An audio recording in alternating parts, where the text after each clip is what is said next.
Okie dokie, so what I'm going to do today is I'm going to show you pretty much my exact plan, where I'm at financially with this project. We're going to do a little bit of a different video today. I'm going to be showing you like step for step pretty much how I'm going to execute my plan. And I'm going to show you, take you around the property and video the problems that I have to solve. Okay, let's first talk money. We're going to get personal. I'm going to get really personal with this. So many of you know, I bought this property for $62,000 in cash. And I set an $80,000 budget to finish the entire property. I've done this before, I know what I'm doing. I can get really close with my numbers, and in this case, once again, I set a budget at $80,000, bought it for $62,000. Right now I'm in up to $75,000, and I've spent my last dollar 2 weeks ago. So basically, I started this channel whenever I got divorced, and I'm restarting what I did before, but I'm doing it on camera this time. So sometimes you run into things like this, and we're gonna get a little bit personal. So I had, after my divorce, I had $62,000, and it was just enough to buy the property. I knew I didn't have enough to finish it, but I set a budget at $80,000. I worked as much as I could to make the additional money. Of course, I have 2 months until springtime when the market is the best. So I'm on a time crunch and I don't have the extra $5,000. So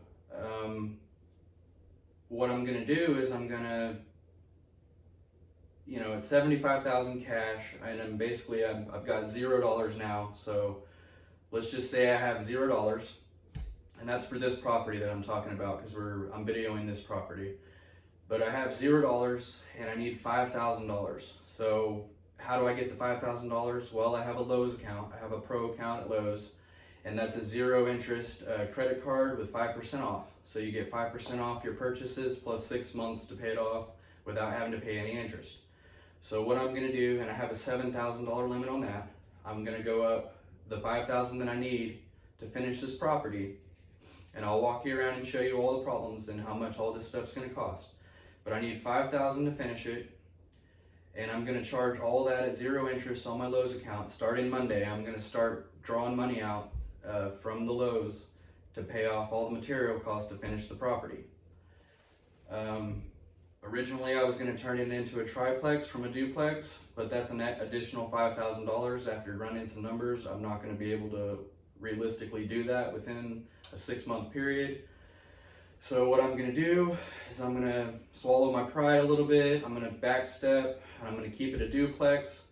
I'm gonna finish the property as nice as I can for as cheap as I can. I'll show you the numbers on that.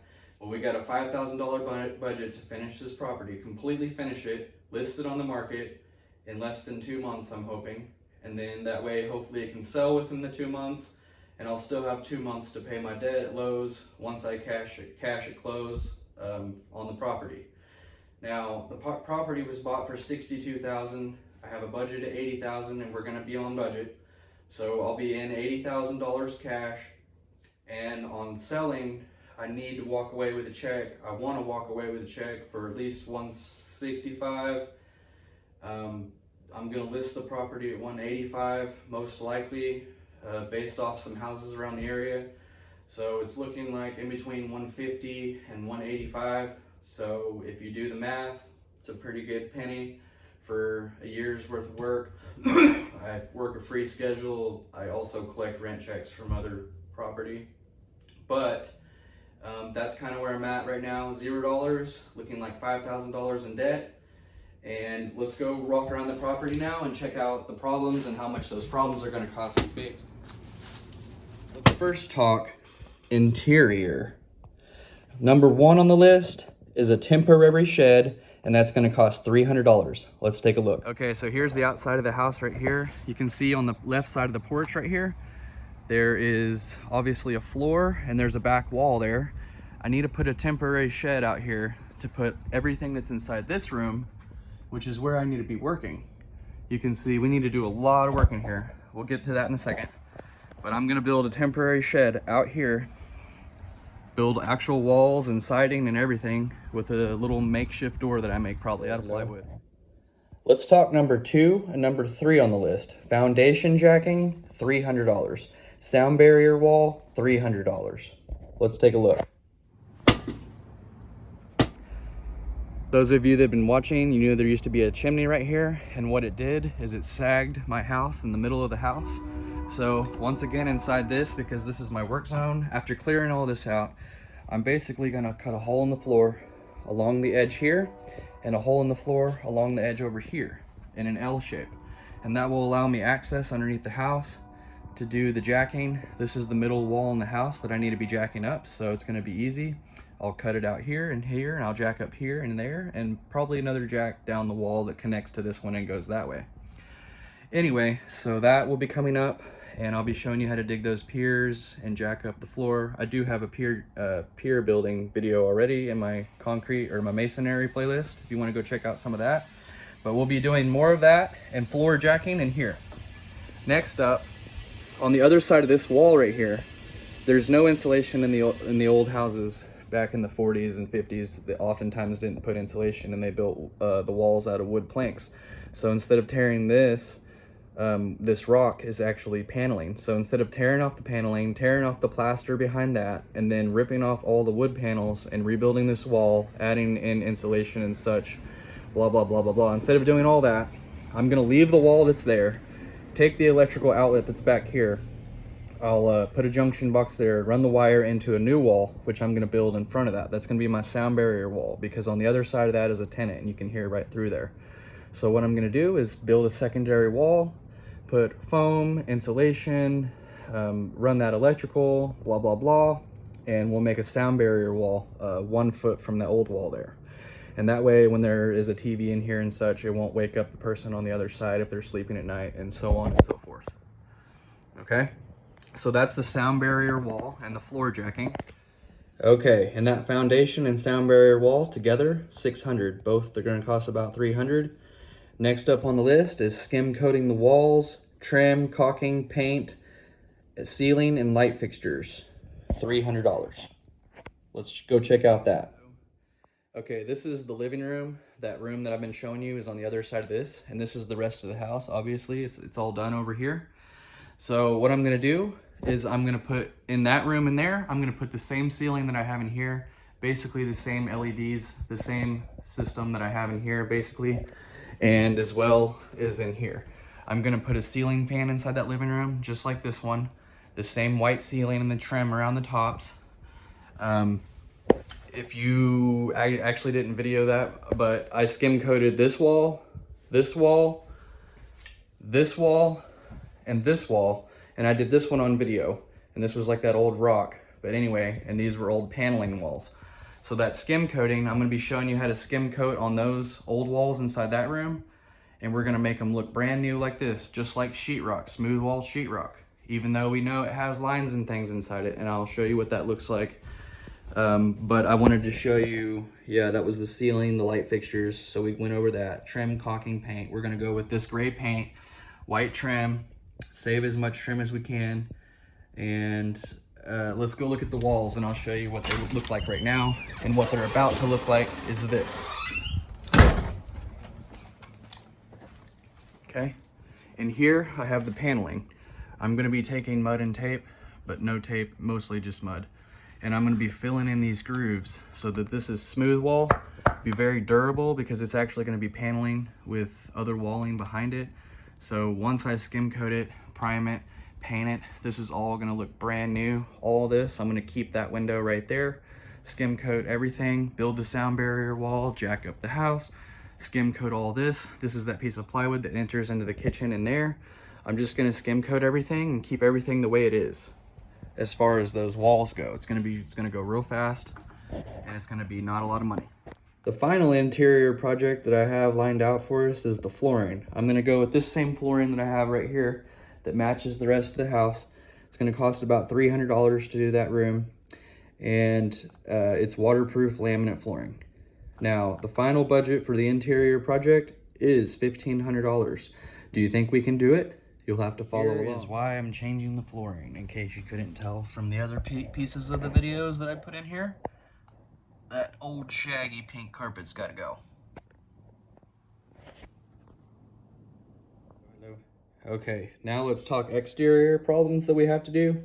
First on the list is doors, windows, paint, caulking, guttering, trim, siding, porch front, and the budget is $3,500. I'm gonna show you what all that is, what I'm talking about. Okay, you can see here's the front of the property.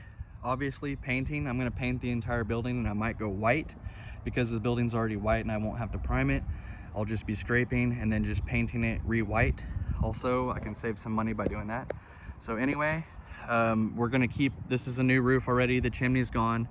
This porch, these little metal rails you can see, I don't like those metal rails, and I'm gonna be changing those to wood. I'm gonna look at the house behind me right here, kind of like that right there.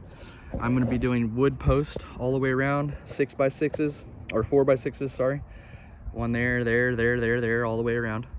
This window is an aluminum old window with a wooden window behind it, same as here, and you can see the one on the right is busted out. There's been a rock thrown through that window in the past, so that's not gonna sell too good. So I'm gonna be taking off also these two doors, because right now it is a duplex, but the secondary unit is on the back. There's only one unit on the front. So I'm gonna be removing this door, which goes into the kitchen, the nice part of the house, and this is the shed, the area that we're gonna be working on next. And I'm gonna link those two together and just put one door right here instead of having another door right there. So this window will be moved over a little bit right here, removing everything, putting new siding, new windows, and then one new door. Then there's gonna be caulking. I'm gonna put some guttering up here, guttering around the back, scraping all the paint, all the wood chips off and around. And I'll be putting insulation inside this wall, because after I tear off this siding, it'll be a perfect chance for me to add insulation in there. I've already done the rest of the house. So after I remove that, I'll stuff in pink insulation in that before the new siding. Also, this porch, I'm gonna be redoing all these boards on this porch and putting brand new boards. And the reason I'm removing this door instead of that door is because you'll come in the front door right here, and this will be the living room, and you'll go into there, which is into the kitchen, okay? But you might ask, why would you do that instead of this? Well, I'm gonna get rid of this door. There will not be a door here. And what's gonna happen is right now, there's really no room for a kitchen table because there's a door right here and a door right there. So I'm gonna zoom out. You can see if I remove this door, there'll be plenty of space for a kitchen, dining room table, and maybe even a hang down light, a nice little hang down light for right here.